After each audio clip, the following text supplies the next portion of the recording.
While a few drivers would best him in the standings in the years after, no one pushed him as hard as Mark Martin had done in 1998. Sometimes the best athletes need other greats to push them into the uncharted heights of greatness. Steel sharpens steel after all, and their 20-win season is still in a three-way tie as the most wins by any two drivers in the modern era to this day. Actually, it would be 21 wins if you wanted to count the All-Star race that year.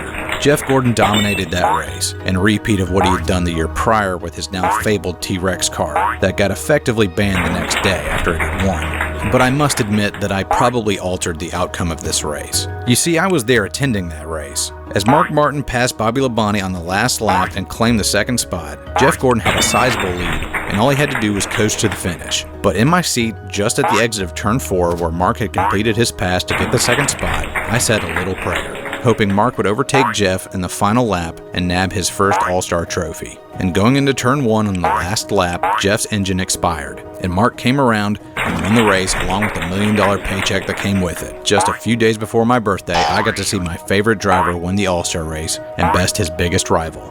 Going back to the topic of Jeff's 13 wins, he tied the modern-era record for most wins in a season that year. The other man to do this? Well, obviously it was the king himself, Richard Petty. In 1975, he also netted 13 wins in a single season. Although in 1998, Jeff had a good bit of help considering that he ran a 33-race schedule, whereas Petty ran 30 races in 1975. As a matter of fact, Jeff won his 12th and 13th races in the second-to-last and last races of the season, respectively.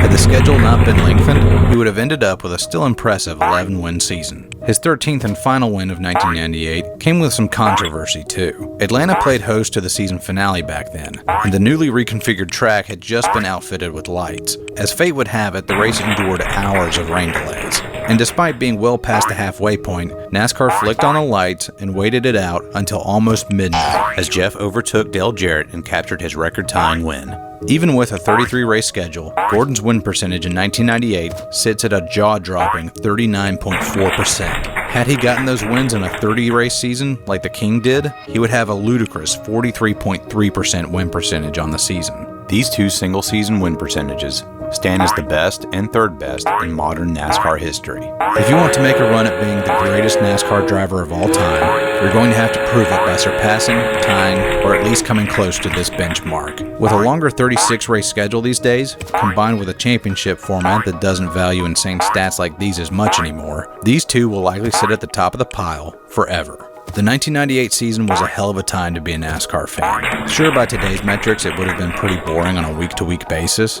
You had basically coin flip odds of guessing who was going to win week in and week out.